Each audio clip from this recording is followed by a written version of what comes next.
Hello friends, PHP सीखने की इस सीरीज में आज हम देखेंगे ऑपरेटर्स इन पीएचपी। तो स्टार्ट करते हैं। PHP operators. PHP operator is a symbol which is used to perform a certain operation on operands। तो पीएचपी में ऑपरेटर्स बेसिकली एक सिंबल होता है, जैसे प्लस साइन, माइनस साइन। ये सिंबल्स क्या करते हैं, दो ऑपरेंड्स के बीच में कोई एक ऑपरेशन परफॉर्म करने के लिए यूज में लिए जाते हैं। फॉर एग्जांपल्स, यहाँ पर मैंने एक वेरिएबल डिफाइन किया है सम, और इसमें मैं दो वैल्यूज 10 और 20 इनका सम असाइन कर रहा हूँ। तो यहाँ पर प्लस जो साइन है, प्लस का साइन है, ये एक ऑपरेटर है, और जो ये वैल्यूज हैं 10 एंड 20 ये यहाँ पर ऑपरेंड्स है। मतलब कि ऑपरेंड्स वो दो वैल्यू होती हैं जिनके बीच में या जिनके ऊपर हम कोई ऑपरेशन परफॉर्म कर रहे हैं, और जो ऑपरेटर होता है, जो साइन होता है उनके बीच में, उसको हम ऑपरेटर बोलते हैं। तो यहाँ पर plus sign is a operator and 10 and 20 are operands. Type of operators. यहाँ पर आप देख रहे हैं ऑपरेटर्स कई टाइप के होते हैं, जैसे अरिथमेटिक ऑपरेटर जिसमें plus, minus, multiply and divide आते हैं। कंपैरिजन ऑपरेटर जिसमें less than, greater than, equal to, ये सारे ऑपरेटर्स आते हैं। And bitwise operator, logical operators and increment decrement operators and array operations etc। ये कई टाइप के ऑपरेटर्स होते हैं, जैसे कि आपने सी में भी पढ़ा होगा। ये जो सी में ऑपरेटर्स होते हैं वही ऑपरेटर्स, ये सेम सारे ऑपरेटर्स यहाँ पे हैं। कुछ एक दो ऑपरेटर्स हैं जो डिफरेंट हैं, जो अलग हैं पीएचपी में, उनको हम डिस्कस करेंगे। और आगे जैसे जैसे हम ऑपरेटर्स को यूज करते जाएंगे, वहां पे मैं आपको बताते जाऊंगा कि ये ऑपरेटर किस काम का है या इसको कैसे यूज करते हैं। अभी इस वीडियो में आज हम डिस्कस करेंगे concatenation operator and increment and decrement operator and arithmetic operator. यहाँ पे इस वीडियो में हम तीन ऑपरेटर डिस्कस करेंगे आज। First arithmetic operator, and second concatenation operator, and third increment and decrement operator. तो ये हुआ अपना थ्योरी पार्ट। अब स्टार्ट करते हैं प्रैक्टिकल पार्ट। मैंने अपना नोटपैड ओपन कर लिया है एंड यहाँ पर हम अपना पीएचपी का कोड लिखेंगे। तो फर्स्ट ऑफ ऑल मैं क्या करता हूँ, मैं एक वेरिएबल बनाता हूँ पीएचपी में, लेट्स से एक्स नाम का मैंने एक वेरिएबल बनाया, और इसमें मैंने वैल्यू असाइन कर दी 10। ठीक है। ऐसे ही मैंने एक दूसरा वेरिएबल बनाया y नाम से, और इसमें मैंने वैल्यू असाइन कर दी 20। तो मैं यहाँ पे क्या कर रहा हूँ, ऑपरेटर्स को समझाने के लिए दो नंबर्स का एडिशन करके मैं आपको बताऊंगा। एडिशन करने का मैं पीएचपी में प्रोग्राम बताऊंगा, तो इसके थ्रू मैं आपको बताऊंगा कि ऑपरेटर्स को कैसे यूज कर सकते हैं। तो मैंने ये दो वेरिएबल्स डिफाइन कर लिए हैं। मैं थर्ड वेरिएबल डिफाइन कर लेता हूँ सम नाम से, जिसमें हम क्या करेंगे कि इन दोनों का सम असाइन करेंगे। तो इनिशियली मैं इसमें 0 असाइन कर देता हूँ। ठीक है। अब मैं क्या करता हूँ, sum equals to $x plus $y। मैंने क्या किया, दोनों वेरिएबल्स x एंड y इनको ऐड करके इनका जो सम है इसको सम नाम के वेरिएबल में असाइन कर रहा हूँ। तो यहाँ पे आप देख रहे हैं कि ये जो प्लस का साइन है इसको हम बोलते हैं ऑपरेटर, और जो दो ये वेरिएबल्स हैं इनको हम बोलते हैं ऑपरेंड्स। तो ये ऑपरेटर्स ही हैं, जैसे ये इक्वल ऑपरेटर है, इसको हम बोलते हैं असाइनमेंट ऑपरेटर। यहाँ पे ये असाइनमेंट ऑपरेटर है जो जीरो वैल्यू या इन वैल्यूज को इन वेरिएबल्स में असाइन करता है। तो यहाँ पे मैं बोल सकता हूँ कि प्लस इज ए ऑपरेटर। ठीक है। एंड इसी तरीके से जो x एंड y है ये ऑपरेंड्स हैं, इनको हम ऑपरेंड्स बोलते हैं। तो मैंने प्लस का यूज करके, प्लस साइन का यूज करके, प्लस ऑपरेटर या एडिशन के लिए जिसको यूज करते हैं, इसका यूज करके मैंने इन दोनों वेरिएबल्स का सम करके सम में असाइन कर दिया है। तो अब मैं क्या कर रहा हूँ, सम को प्रिंट करवा देता हूँ इको का यूज करके, इको सम। ठीक है। और अब मैं इस प्रोग्राम को रन करवा के इसका आउटपुट देखता हूँ। तो इसका आउटपुट हम देखते हैं क्या आएगा। मैंने इसको सेव किया, Ctrl+S, एंड मैं ओपन करता हूँ ब्राउजर। इसको रन करवाने के लिए हम वही सेम लोकल होस्ट, देन अपना फोल्डर जहाँ पे ये फाइल है PHP का folder, PHP tutorial and index.php जो अपनी फाइल है जिसमें हमने प्रोग्राम लिख रहे हैं, और मैंने एंटर प्रेस किया। तो आप यहाँ पे देख रहे हैं कि 30 ये इसका आउटपुट शो कर रहा है। जैसे कि हमने प्रोग्राम में बनाया कि 10 और 20 दोनों का सम 30 ये प्रिंट कर रहा है। मैं इस आउटपुट को थोड़ा और बेटर बना देता हूँ। तो इसको मैं लिख सकता हूँ कि सम ऑफ 10 एंड 20। अब मैं इसको प्रिंट करवा देता हूँ सम को, ठीक है। तो अगर मैं इसका वापस से आउटपुट देखूं तो यहाँ पे आप देख रहे हैं सम ऑफ 10 एंड 20 इज 30, ठीक है। तो ये हुआ ऑपरेटर प्लस का साइन जो एडिशन करने के लिए यूज होता है। ये सारे अरिथमेटिक ऑपरेटर्स हैं। जैसे इसको मैं चेंज करके मल्टीप्लाई कर सकता हूँ, तो यहाँ पे मैं लिख सकता हूँ कि multiply of 10 and 20 is this, ठीक है। तो अगर मैं इसका आउटपुट वापस से आउटपुट देखता हूँ तो ये यहाँ पे शो कर रहा है मल्टीप्लाई ऑफ 10 एंड 20 200, ठीक है।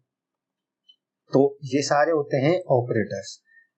यहाँ पे मैं प्लस माइनस या फिर डिवाइड, ये सारे ऑपरेटर्स अरिथमेटिक ऑपरेटर हैं, इनको यूज कर सकता हूँ। ये सब सेम रहेगा, इनका यूज करने का तरीका सेम रहेगा। तो ये तो हुआ अरिथमेटिक ऑपरेटर, ठीक है। अब मैं डिस्कस करता हूँ, मैं आपको एक और ऑपरेटर बताने जा रहा हूँ कि कॉन्केटेनेशन ऑपरेटर। कॉन्केटेनेशन ऑपरेटर, ठीक है। ये ऑपरेटर क्या करता है,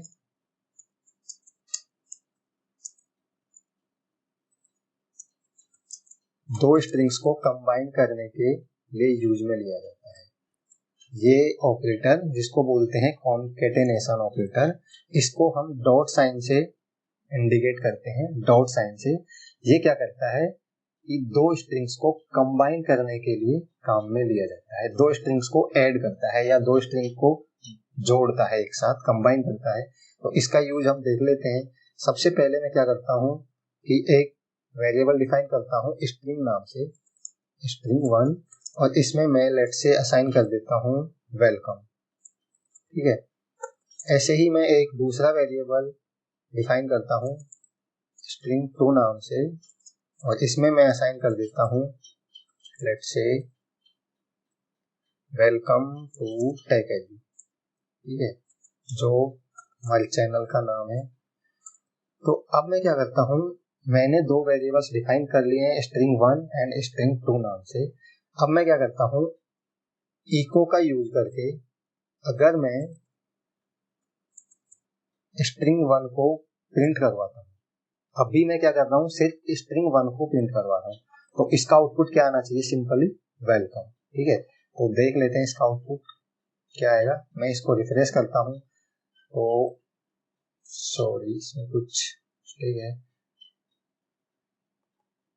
मैंने इको प्रिंट करवाया string1, तो मैंने सेव नहीं किया इस प्रोग्राम को। मैं इसको सेव कर लेता हूँ, सेव, एंड अब मैं इसको अगर रन रिफ्रेश करता हूँ तो आप देख रहे हैं इसका आउटपुट आ रहा है वेलकम, ठीक है, जो कि हमारी string1 है।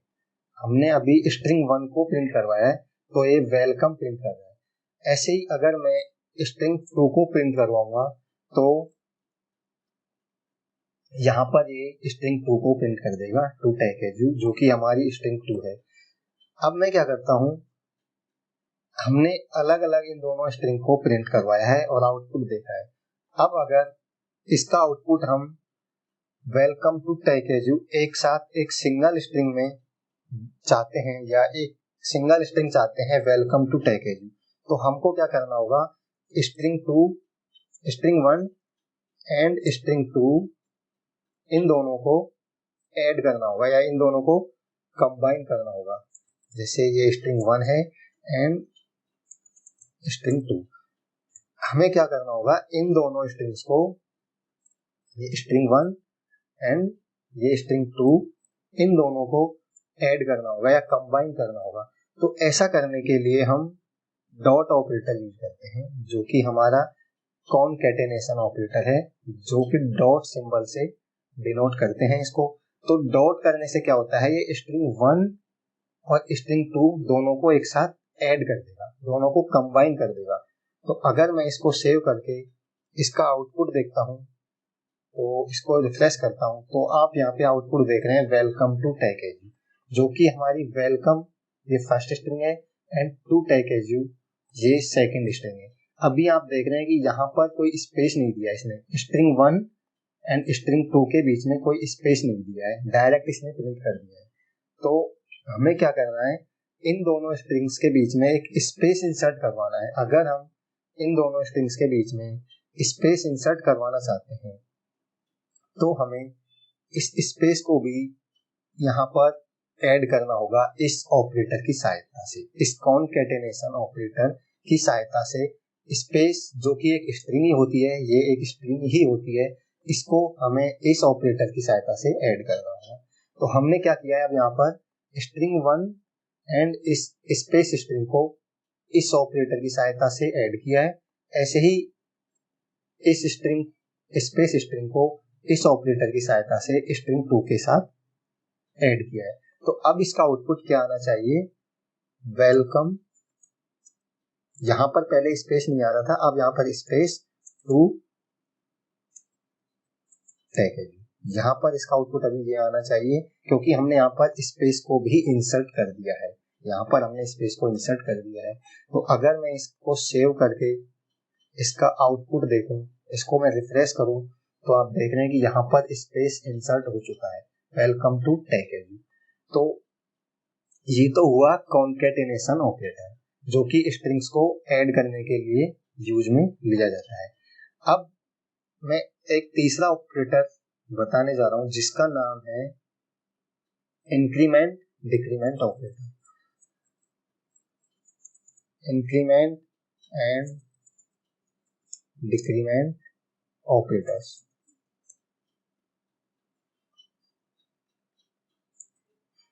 तो इंक्रीमेंट और डिक्रीमेंट ऑपरेटर होते हैं, इनका यूज हम किसी भी वेरिएबल की वैल्यू को एक डिक्रीज या एक इंक्रीज करने के लिए यूज में लेते हैं। तो जैसे कि मैं इसके एग्जांपल के लिए एक वेरिएबल डिफाइन करता हूं x, और इसमें मैंने असाइन कर दी वैल्यू 10, ठीक है। तो अभी मैं अगर सिंपल इस वेरिएबल को मैं इको करके प्रिंट करवाता हूं, तो इसका आउटपुट क्या आना चाहिए। अभी तो इसका आउटपुट सिंपल 10 प्रिंट रहना चाहिए, ठीक है। तो हम देख लेते हैं इसका आउटपुट। मैंने इस प्रोग्राम को सेव किया, और अगर मैं इसको रन करवाता हूँ, इसको मैं रिफ्रेश करता हूँ, तो ये सिंपल वेरिएबल x की वैल्यू 10 प्रिंट कर रहा है, ठीक है। बट अगर अब मैं इस इंक्रीमेंट ऑपरेटर, जिनको हम इंक्रीमेंट को इस साइन से माइनस, 2 बार माइनस साइन इससे डिनोट करते हैं, और डिक्रीमेंट को प्लस प्लस साइन से डिनोट करते हैं। इंक्रीमेंट को माइनस माइनस से एंड डिक्रीमेंट को प्लस प्लस साइन से डिनोट करते हैं। अगर अब मैं इस 10 इस वैल्यू x, वेरिएबल x के ऊपर इन ऑपरेटर्स का यूज करता हूं, तो हम कैसे करेंगे, $x एंड माइनस माइनस। जैसे मैं इंक्रीमेंट ऑपरेटर का यूज कर रहा हूं, $x एंड माइनस माइनस, ये क्या करेगा कि x की वैल्यू को एक डिक्रीज कर देगा,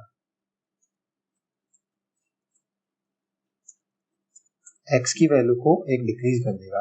और अगर अब मैं इस x को प्रिंट करवाता हूं, तो इसका आउटपुट अब 10 ना करके एक कम 9 आएगा, क्योंकि हमने x की वैल्यू को एक डिक्रीज कर दिया है, x की वैल्यू को 1 से डिक्रीज कर दिया है या डिक्रीमेंट कर दिया है 1 का। तो इसका आउटपुट अब 9 आना चाहिए। अगर मैं इस प्रोग्राम को सेव करके इसका आउटपुट देखता हूं, इसको रिफ्रेश करता हूं, तो ये यहाँ पे एरर बता रहा है। तो चेक कर लेता हूँ इसमें कुछ गलती है। हाँ, यहाँ पर मैंने जो सेमी कॉलन है वो लगाना मैं भूल गया था।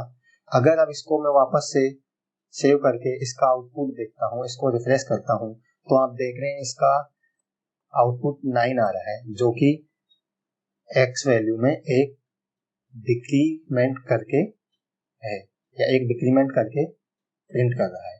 ठीक है, ये तो हुआ डिक्रीमेंट ऑपरेटर।